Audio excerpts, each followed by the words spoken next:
Hello friends, welcome to CC Live Lectures on Management Accounting.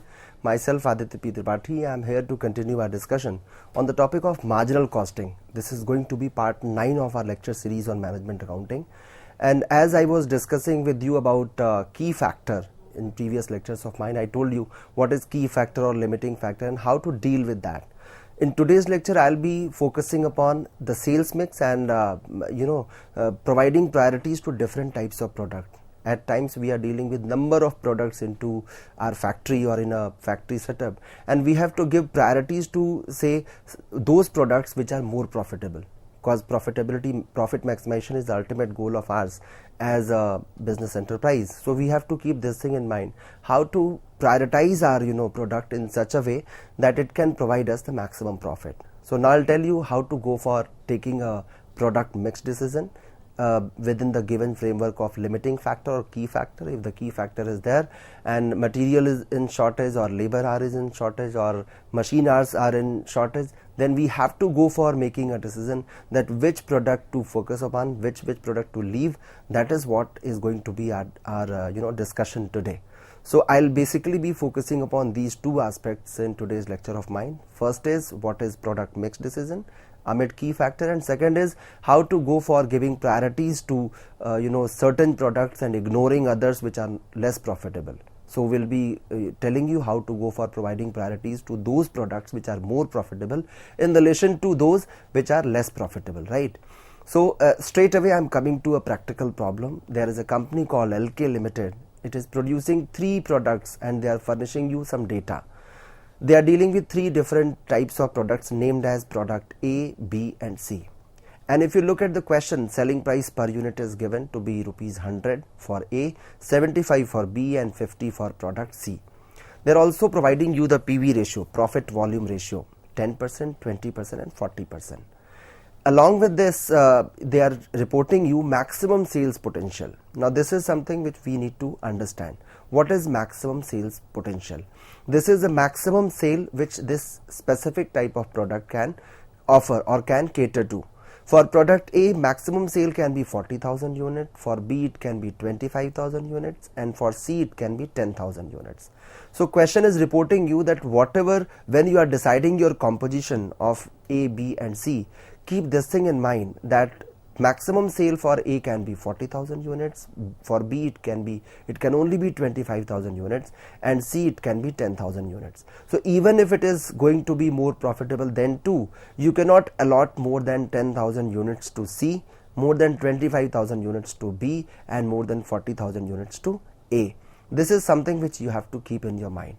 So this is the first rider in front of us, that maximum sales potential for A, B and C is reported. Then they are reporting you raw material as a percentage of variable cost, that out of total variable cost, whatever it comes, 50% is going to be your material cost. So for all 3 products, namely A, B and C, your raw material as percentage of variable cost is 50% only. So if I look at selling price per unit and PV ratio 10% for first product, that is product A, 10 rupees will be your contribution, and contribution 10 rupees means 90 rupees will be your variable cost, and 90 variable cost if I say for product A is there, and given the information that raw material as percentage of variable cost is 50%, I would say 45 rupees is going to be the cost of material. So in this way we'll have to analyze a question. I'm just telling you how to analyze the informations given in the question so that we can proceed with the providing an optimum combination of product mix of A, B and C. Further question is reporting the fixed expenses are estimated at rupees 6,80,000. This is a total fixed cost given, and the company is using single type of raw material. So there is no product mix of raw material. There is no mixing of material. You are using only one type of raw material for all 3 products. But they are reporting that raw material is in short supply. There is a short supply of raw material. Here comes the role of key factor. Now what is key factor? Key factor here is not the maximum sales potential, because at times students think that, sir, when I was starting this question, when I started attempting this question, I thought that maximum sales potential is going to be my limiting factor. See, that is acting as a rider. Here the key factor for your question is raw material is in short supply. There is a short supply of raw material. And surprisingly, the question doesn't report you about the total units of raw material. It is reporting you the value of raw material. That company has a quota for the supply of raw material for the value of rupees 18 lakh for the year for the manufacture of its products to meet its sales demand. So for the entire year, whatever sales you have, whatever sales demand you have, for that you have a total material available, total raw material available to the extent of rupees 18 lakh only. So 18 lakh rupees is the total value of material which is available with you. And remember, the material is in short supply. This is the maximum limit of material which is available with us. Now what is required from you in this question? After providing all these information, the question is asking you to set a product mix which can give you the maximum overall profit.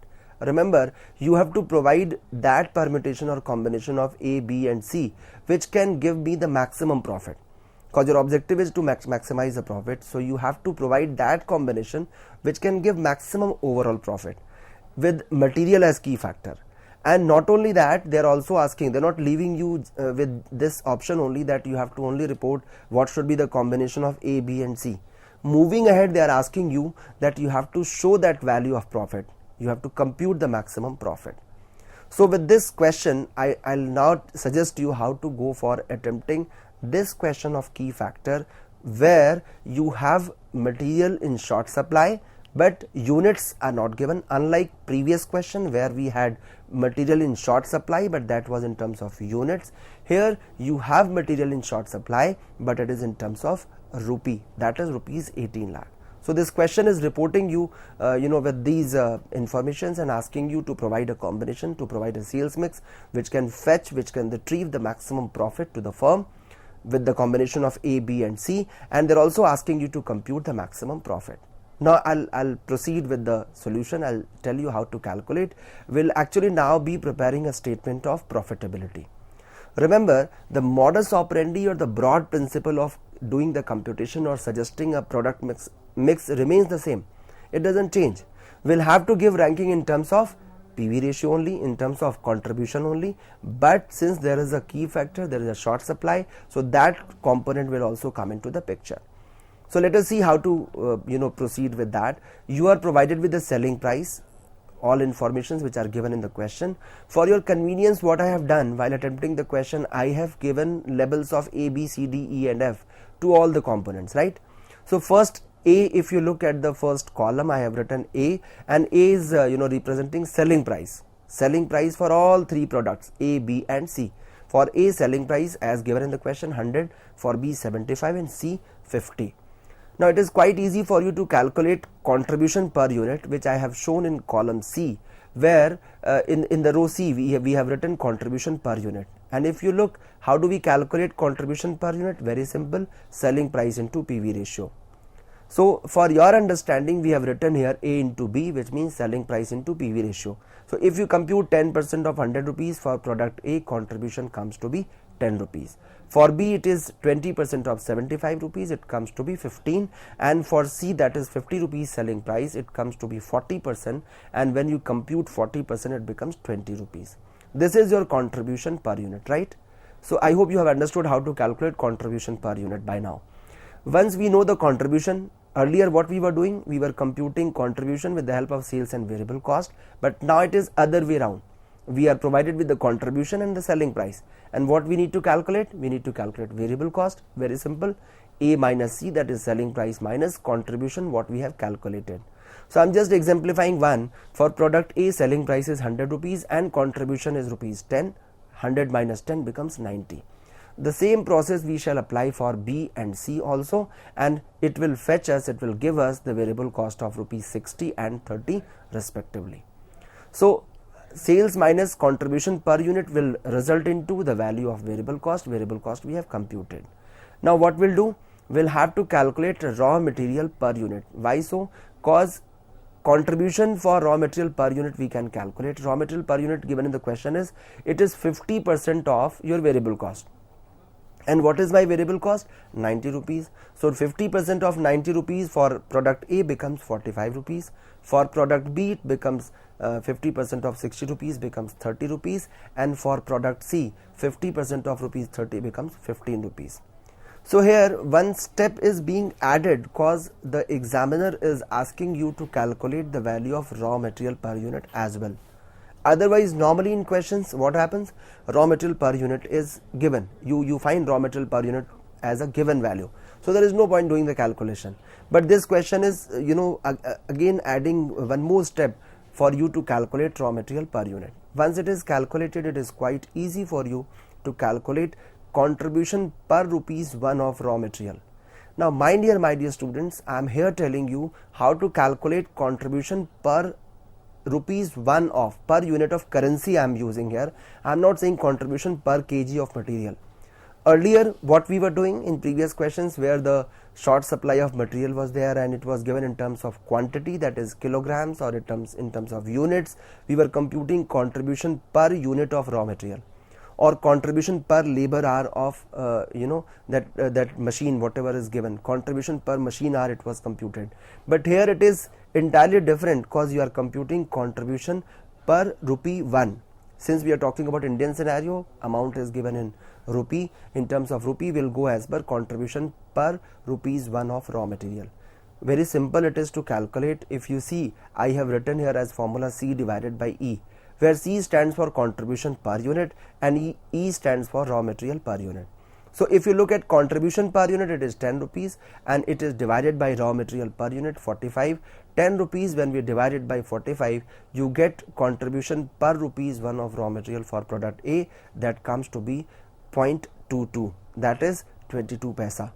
The same process when we replicate for product B and C, we find the resultant value to be 50 paisa and 1 rupees and 33 paisa. Now this is what we have been doing in previous questions as well. We have been following the same process of doing the computation of contribution per unit of raw material when we were dealing with the key factor. The only difference here is, now in place of units, it is in terms of rupee.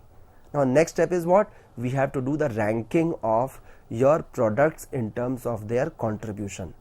And as you all know, that the product which is giving highest contribution will be given the first rank, followed by the second and third.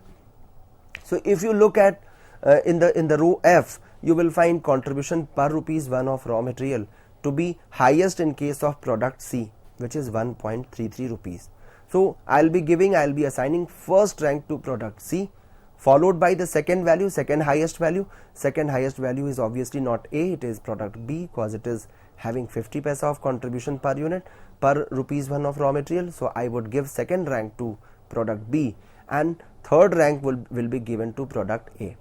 So when we'll go for allocating raw material to these products, remember, we'll start with the product C. The first rank, the first preference shall be given to product C. So whatever maximum demand product C can cater to, whatever sales potential it has, we'll first try to exhaust that. Once it is exhausted, then we'll move on to product B. We'll exhaust the sales potential of product B. And if something is in balance, something is in residue, that will only go to product A, because this is the one which is giving me the least profitability. This is giving me the least contribution. So since material is in short supply, we would go for, being very rational, we'll go for allocating material to those products which are giving me the maximum contribution. So first, second and third rank, up till now you have understood how to go for giving ranks to different products. Now I'll suggest you how to go for allocating these rankings, allocating raw material in terms of quantity, in terms of value to these products on the basis of their rankings, that is 1, 2 and 3. So we'll now prepare the statement of product mix and profit, and this is something which this question was asking us to calculate. So first of all, our ranking shall be in terms of C, B and A. It will not be A, B and C. And if you recall the question, the maximum sales potential for this product C was 10,000 and for B it was 25,000. So we'll first allocate maximum units, maximum number of units of material, maximum units to product C. Remember, had it been catering to the total requirement of your raw material, total requirement of your material, and your quota is 18 lakh. So had it been having this sales potential of 18 lakh rupees material, then the same could have been allotted to C only. and we could have simply said that no, there is no point giving offer or opportunity to product B and A, because C is giving me the maximum profit. But since there was another rider apart from material, that there is a limit into the sales potential of a product, of different types of product. For product C it was 10,000 only, so 10,000 and material cost per unit is given in the question. We have just computed, it was 50% of your variable cost.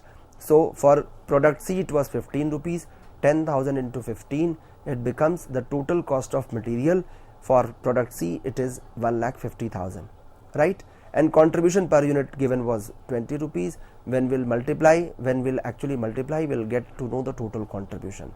So the total contribution can be computed like this. Now for the next step, what we'll do, for product B, again 25,000 units are there. The maximum limit was 25,000 units, material cost per unit was 30, so 7,50,000 rupees of material is allocated to it. Now remaining units, whatever is available, that will go to product A, cause it is the least profitable one.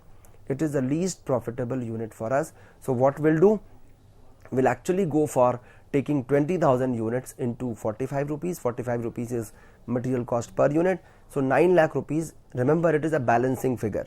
So after making allotment of 9 lakh rupees of material quota out of 18 lakh, whatever is left, that shall go to product A, and it has gone here 9 lakh rupees, right? Now when we compute the total contribution of these three products C, B and A, it comes to be 7,75,000. When we aggregate them, it becomes 7,75,000. Remember, 20 rupees is contribution per unit. For product C it is 10,000 units, 20 into 10,000 it becomes 2 lakh rupees. For B it is 15 into 25,000, 3,75,000, and for A it is 10 into 20,000, 2 lakh rupees. So total contribution comes to be 7,75,000. Fixed cost given in the question 6,80,000. So remaining value is your profit, and profit is 95,000. Now this is what my examiner wanted to show. This question was asking you not only to give the combination of A, B and C, but was also asking you to calculate the profit. Remember, had this question been silent, what to do if this question could have been silent about the profitability? It could have said provide a product mix which can maximize the profit. Then we must have stopped our calculation there only. After allocating this material to these three different types of products on the basis of their ranking, we could have said that my question is properly attempted, my answer is complete.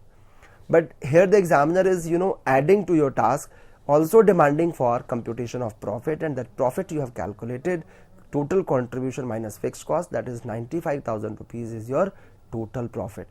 So if you go by this combination, remember what we are suggesting here, if you go as per this combination of A, B and C, this will result into the maximum profit. Or in other words, I can say that when I am recommending this, I am also saying tacitly or inherently that any other combination will never result into this much of profit. If you follow any combination other than this, you will not be able to make a profit of 95,000 rupees.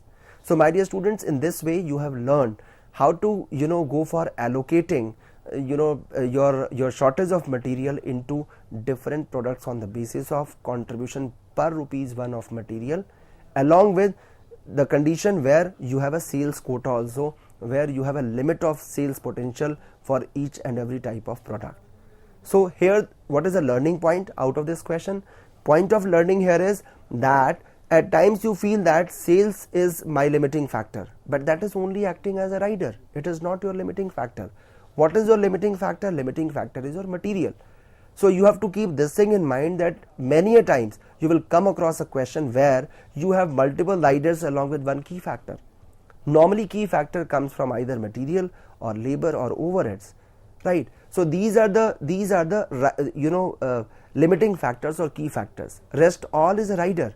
Just like in case of export problem, I suggested you that there are different conditions, or in case of the product mix, when we were going for allocating area for an orchard, in that example also I tried to show you how to go for allocating area on the basis of their cultivation, their production. Along with that, we had different other options. You have taken a bank loan, you have to, as per marketing policy of the company, you have to grow all variants of fruits, so that can also be a rider there. So along with one key factor, you may have to, face different riders as well. This is what I wanted to make you understand with the help of these examples, or specifically this example where we had understood how to calculate the total contribution, the sales mix, the product mix, along with the profitability, how to calculate the profit. Now I'll let you go through another question where we won't ask you to calculate profit. We'll simply ask you to go for prioritizing your product. So suppose there is a company called Nupur Limited and it produces 3 products. Again, I'm dealing with 3 variants of a product, and they are telling you that all the 3 products, they are made from the same set of machine. Now here the machine comes into a picture that you are producing 3 different variants of a product from the similar set of machine. So plant is not different. Production is limited by machine capacity. Now this question is telling you that production is limited by machine capacity, which means here what happens? Here the machine capacity has become a limiting factor, a key factor, and they are asking you to indicate product priorities for all 3 products to maximize profits. Now here our students very often they get confused. They feel that, sir, you told us how to decide a product mix, but you never taught us about deciding or indicating product priorities. So for my learners, I'm just reiterating here that deciding product priorities or deciding a product mix, they are standing for the similar thing. In one way or the other, they are the same. It is only the way of speaking that has changed. Here we are saying that you have to indicate product priorities, but honestly speaking, when you were deciding product mix, my dear learners, what you were doing? You were actually doing the allocation in order of what? You were deciding priorities, that I'll be giving preference to that product first which is giving me the maximum contribution, followed by the second highest, then the least one. So while deciding a product mix, what you were doing? You were actually allocating the limited resources in the order of priorities. And while following that order of priority, what was your motive? Your motive was to maximize profit. So here question is not asking you to calculate profit, it is only asking you to indicate product priorities for all 3 products to maximize profit. So we'll be stopping after computing, after allocating or indicating the product priorities. So this question specifically deals with indication of product priorities. Now let us solve this question with the help of other information. It is giving you some data. This question is furnishing you following data. For all 3 types of product X, Y and Z, it is first of all reporting you raw material cost per unit. It is given here in the question 11.25 rupees, 16.25 and 21.25. This is your raw material cost per unit. Direct labor also they have reported, it remains the same for all 3 products. Maybe because the plant is the same, so labor charge is also the same. Other variable cost per unit, it is given for product X it is 1.50 rupees, for Y it is 2.25 and for Z it is 3.55. Selling price per unit is different for all 3 products, 25, 30 and 35, and they are reporting here standard machine time required per unit. And remember, this standard machine time required per unit is not given in terms of hours, it is given in terms of minutes, right? It is telling you that for product X it is 39 minutes, for Y it is 20 minutes and for Z it is 28 minutes. So normally you are accustomed to follow the machine hour concept only. You feel that I'll be allocating machine time in terms of hours. So remember, it can be in terms of minute also. It is not necessary that your machine is taking 1 hour only for a product. It can take minutes, it can perform in terms of minutes also. So this question has reported standard machine time required per minute, and remember this machine time is limiting factor for this question as reported at the very outset. So this machine time is going to be my limiting factor, or what you call as key factor. Now question is asking you to prepare a statement of profitability. I'll show you how to calculate, how to prepare the statement of profitability. Remember, we have to first calculate the contribution per unit so that we can compute the contribution per unit in relation to the key factor also. Selling price given in the question as it is given, the same has been written here, 25, 30 and 35. For variable cost, as question has reported, cost of raw material, direct labor and other variable cost. It is always advisable that you first aggregate total variable cost. In place of taking it in a scattered manner, what you do, you aggregate all components of variable cost. If you aggregate raw material, direct labor and other variable for product X, it becomes 15 rupees and 25 paisa. This is going to be your variable cost per unit. For Y, it becomes 21 rupees, because when you aggregate 16.25, 2.50 and 2.25, it becomes 21 rupees. For product Z, it becomes 27.30. This is your total variable cost per unit, right? And as you all know, sales minus variable cost, what you get? You get contribution per unit. So sales minus variable cost, contribution per unit will be 9.75 rupees for product X. For Y, it will be 9 rupees, and for Z, it will be 7 rupees and 70 paisa. So in this way, we have done the calculation of contribution per unit, right? Sales minus variable cost, what you get contribution per unit. Now you must be understanding what we are doing here.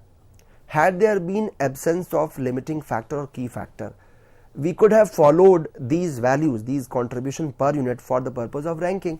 We could have given first rank to product X, that is 9.75 rupees, as it has reported the highest contribution per unit, followed by Y and Z, cause this is going to be my contribution per unit. So in that order of contribution per unit, what we are giving ranks to these three types of product. But since material is in machine hour is in shortage, machine minutes is in shortage. See, I have also spoken the same thing, machine hour, because we are accustomed to machine hours only.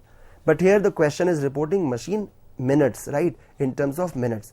So machine is working in terms of minutes. What we'll do, we'll first deduct variable cost out of contribution, out of sales, to arrive at contribution per unit. Now here we'll have to give a mention of standard machine time in minutes, as I have mentioned in row D, where it has been indicated that 39 minutes is for X, followed by 20 minutes and 28 minutes for Y and Z. Now we'll have to calculate what?